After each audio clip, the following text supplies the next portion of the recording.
Another big step today with the opening of the Tasman. It is 6 months ago, almost, that Australia opened up to New Zealand, and I'm very pleased that the New Zealand government has decided that two-way travel will commence Monday fortnight. Prime Minister Ardern called me last night and we had a very positive discussion about this. It's something we've been talking about for some time. And this is the first of many more steps to come, I believe, as we get back to a more normal position, not only over the course of this year, but beyond. This is an important first step. Australia and New Zealand have led the way when it comes to managing COVID. We have ensured that both our countries have been, despite dealing with the virus, have not suffered the same types of virus impacts that we've seen in so many other countries around the world. And the fact that we now can combine again will mean jobs, it will mean people reunited, it will mean many opportunities as those normal relations are restored between Australia and New Zealand. And so I very much appreciate the arrangement that the New Zealand government has come to today. We welcome them back, as indeed Kiwis will be welcoming Aussies, and all in time for Anzac Day too, which is tremendous to see that occur in the true Anzac spirit of our two nations coming together again. This will mean, importantly, jobs for Australia. I've already made major announcements about our travel sector, and it is true that the trans-Tasman route is one of the most busy in terms of volume. That means more planes in the air, it means more jobs on the ground and in the air as well for our airlines. It means further support for our travel agents who book many of the first of the international travel that we'll see for Australians. And so I'm sure that will be welcomed by those in the travel sector and in the aviation sector. On jobs more broadly, more good news today with wonderful news of 74% increase in ANZ job ads today to 180,542 jobs that are out there right now. This is the highest level in over 12 years. And it's further positive news, further good news that demonstrates the comeback of the Australian economy. When you combine these events together, what we're seeing is Australia continue to move forward and our own part of the world moving forward between Australia and New Zealand. And we can welcome that into the future. Happy to take questions. Prime Minister, what's the update today on the number of vaccinations that's been done across the country, and why isn't that information being provided daily as you do with the number of COVID cases, for example? Well, the figures I have as at the 5th of April is 854,983. And of that, there are some 280,943 that are being done through the GP clinics and the GP respiratory clinics and the other federal agencies. And that's in addition to those that have been done through aged and disability facilities, which is around 112,830. Now, I agree with you. I think it is a good idea for us to have even more data transparency on these issues, and that's what I'll be discussing with the Premiers and Chief Ministers on Friday, but I'll be taking that to them on Friday to discuss. I think there is an interest and a keen appetite for more regular information. We are providing that weekly information, but there's no reason why these figures can't be done on a more regular basis, and we welcome that. And so I'll talk those issues through with the state premiers and chief ministers on Friday. They have also, I think, indicated that they're keen for more data transparency on these things, and I look forward to being able to satisfy that on Friday. What do you say to Australians who are frustrated or disappointed at the slow pace of the rollout? Well, I think it's important when we provide even more information that just before Easter, we hit 79,000 vaccinations in a day. And it is true that at this stage of our rollout, it's actually better than where Germany was. It's better than where New Zealand was. It was better than where South Korea was and Japan was. And so I think there will be some important context in the weeks ahead as we see the significant ramp up of the distribution network. And already we're around about 1,500 or thereabouts GPs that are in the network at the moment. But we're expecting that to grow even more by the end of this week. And what this means is that we're getting more points of distribution closer to people in their communities.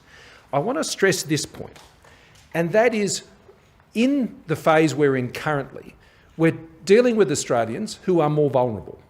And so the best place for those Australians who may be elderly or may have disabilities or are in any of these sorts of groups is to get that healthcare support of their vaccination through their GP. Their GP knows their medical history. Their GP has built up confidence with them over a long period of time. They can talk to them about any questions or issues they might have about the vaccination.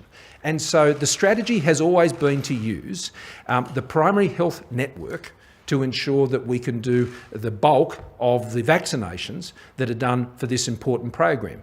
Now, that's no different to many other vaccinations that are done. I mean, our GP network does hundreds of thousands of vaccinations every week at normal times. And this is added to that load, and they're doing a tremendous job, and more are signing up. And so in the weeks ahead, I think you'll see that continue to improve. The challenges Australia has had has been a supply problem. Pure and simple. There was over 3 million doses from overseas that were contracted that never came. And that obviously resulted in an inability to get 3 million other doses out and distributed through the network. And I think it's really important that that these points are made very clearly when we're talking about the rollout of the vaccine. Now, as CSL are ramping up their production and their systems are becoming even more efficient as they get into the rhythm of their production systems. There is also the approvals that must follow once batches are produced. That involves both AstraZeneca internationally. It involves the TGA batch testing as well.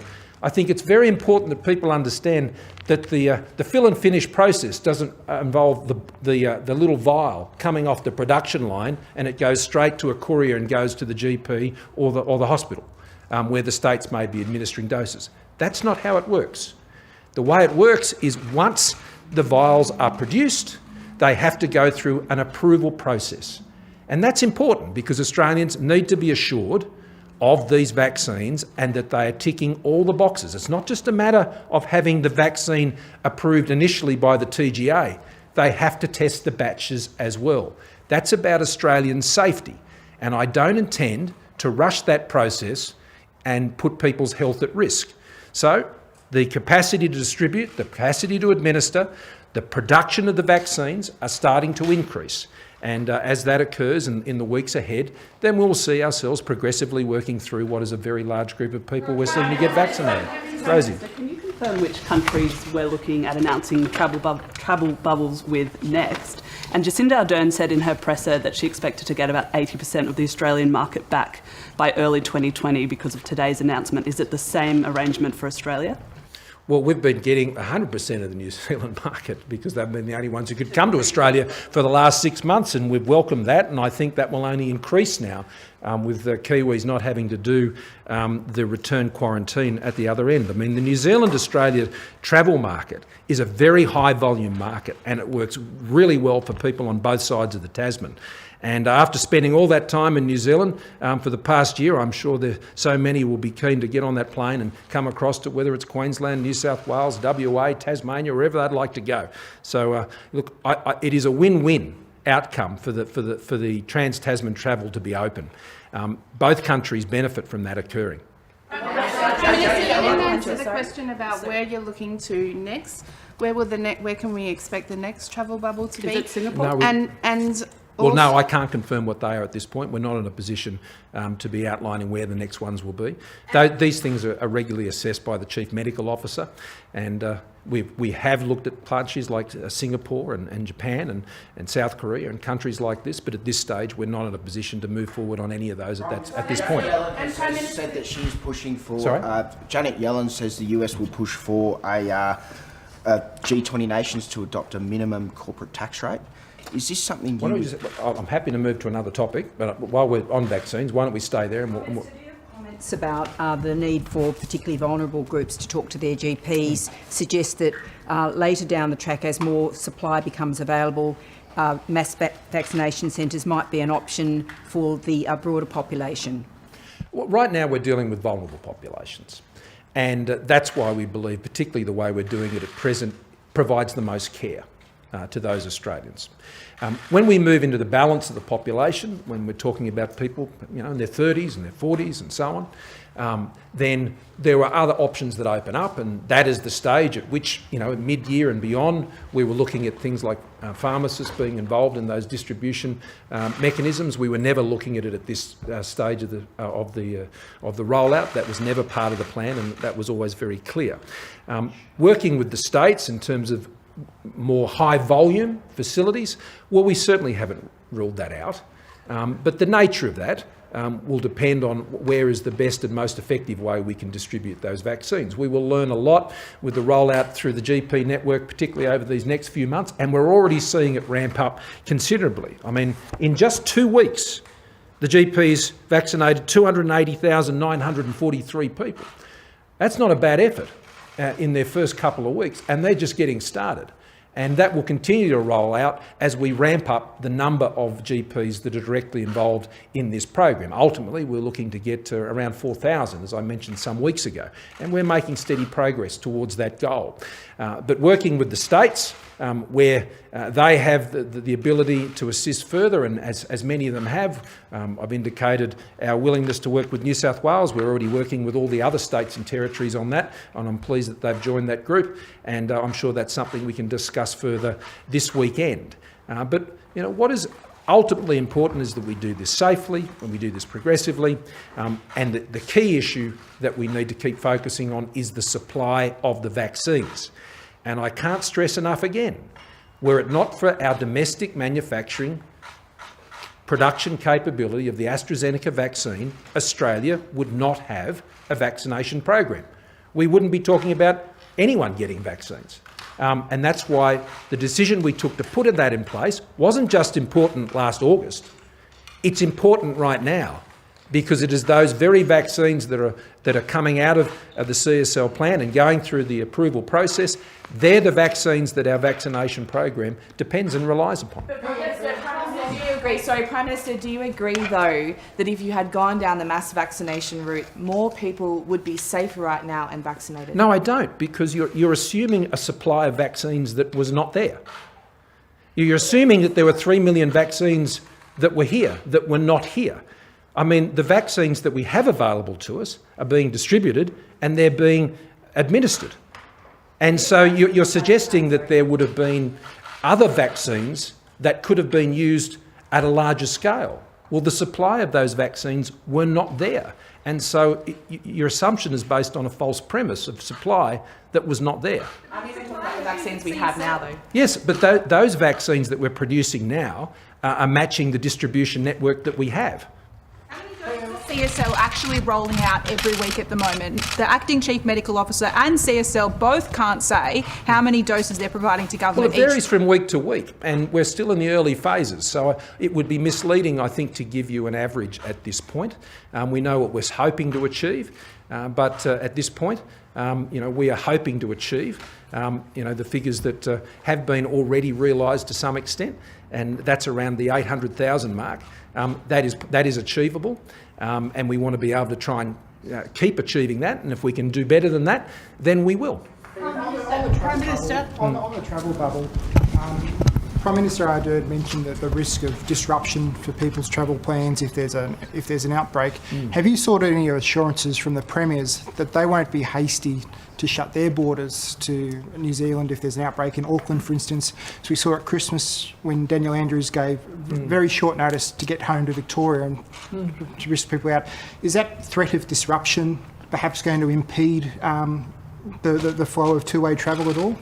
Well, it's a standing request that I have of the states to have proportionate responses, but ultimately they're the ones who make those decisions about how they respond in those specific cases. I was pleased to see that the restrictions that were introduced in Queensland were just as quickly removed, and that's very welcome. Now, I think we all understand, whether it's Prime Minister Ardern or myself, that we're still not living in a COVID-free environment, despite the success of both countries, and that from time to time, the steps might have to be taken to protect both countries if there is a sizable outbreak. And so I think that's just assumed as part of how we all live with COVID. But where that can be minimised, in terms of the size of the area we're talking about, and particularly to quite defined hotspots, then that is an approach that we've taken to New Zealand in the past, when there's been outbreaks in Auckland. We will continue to follow what I would call a proportionate response, and I would be always encouraging states to follow the same process, and I think increasingly that's what we're seeing this year compared to what we saw last year. Chris. Given what we're seeing with vaccine rollouts here, Sorry? and given what we're seeing with vaccine rollouts here and around the world, what's your view on the likelihood of any international travel beyond New Zealand this year? Well, I can't really speculate on it, Chris, and I'm not about to. I don't think that's fair.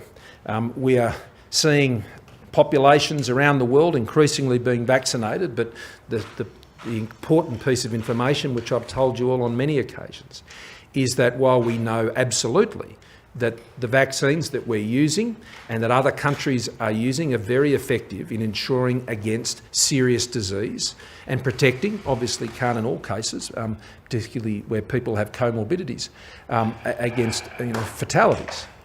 But as more of the world, and particularly more of our own country, is vaccinated, then obviously we can start moving to managing this virus a lot more like other viruses that we deal with in a more standard way. That's our objective, but we'll let the evidence lead us on that. And at this point, the evidence is not strong enough to give us a good pointer about when we will arrive at that point. Yes, Michelle. Originally you said that the cohort that you're now dealing with in terms of vaccinations often visits chemists, these people, and the chemists are saying today that they're absolutely ready to go. They're worried about their timetable slipping. Wouldn't there be a case for bringing them forward in the progress, or is the supply the restraint on doing that? Well, the supply is the major restraint, and always has been, whether it's been the non-delivery of vaccines from overseas, some 3 million, that we were relying upon, and we all are aware of the situation in Europe and other places that has frustrated that supply. They're circumstances that are outside Australia's control. What was inside our control was ensuring that we had the capacity to make the vaccine in Australia, and we've done that. And that supply is what is supporting the distribution network through our GPs and the states and territories that is in effect now. It was never, ever the plan that pharmacists would be involved in the vaccination program at this point. So there's been no slippage, there has been no delay. No, and the medical advice is it is not the time for pharmacists to be involved at this point. There has always been the plan to involve them at a later point with the more general population, and that is still the plan. And we have arrangements that are in place to achieve that. But right now, the supply is supporting the distribution network we've got through the GPs and the states and territories, and we are seeing that ramp up week after week after week. To give you an example, I mean, when we were first starting, we'd hoped to get to around 80,000 a week, and we were achieving that in the first couple of weeks. In the 7 days prior to the Easter break, and obviously over the Easter break, there hasn't been many vaccinations over the course of the last 4 days. That will ramp up again as this week commences. We got to around 350,000 in a week. And now that is a significant increase in just a matter of weeks. And we can continue to expect to see that increase over the weeks ahead as the distribution network expands, more GPs are involved. And I want to stress, it's important that we get as many GPs involved as possible, because that is more points of contact with the public, more points of contact. And they're receiving anywhere between 50 and 2,000 doses. And so the fact that those doses have been getting out and they've been getting in the jabs in the arms, I strongly welcome, and there'll be more rollout as they come off the production line and as they go through the necessary approval processes. And that is the phase that we're dealing with now. And then when we get to the next phase, then there'll be a role for pharmacists, and there's the potential for other ways that we can do that to ensure that we can move the vaccines across the balances of the population as safely and reasonably as possible. Sam, I will come back to. I'll come back to you. I'll come back to you, but Sam had a hand up. Originally in January, you were hopeful that you could vaccinate 4 million people by the end of March. That hasn't happened. We're at about a quarter, I think, about 800,000, and you said partially that's a relation to exports. But in relation to CSL, in relation to imports, sorry, In relation to CSL, they've got about 800,000 that are on the ground, and there's also around 2 million that are awaiting further checks, and you've said that's important. Given those sort of hold-ups, how many people would you expect to be vaccinated by the end of April? Well, Sam, a couple of things. There's not a hold-up. The release of vaccines has always been based on them completing those processes. So the fact that they actually have to get approved by the relevant authorities and do the batch testing is not a hold-up. It's a necessary part of the process to guarantee Australian safety. So I think to describe that as a hold-up would be incorrect. Secondly, you talked about the 4 million figure. Well, the simple explanation of that is 3.1 million vaccines that never came to Australia.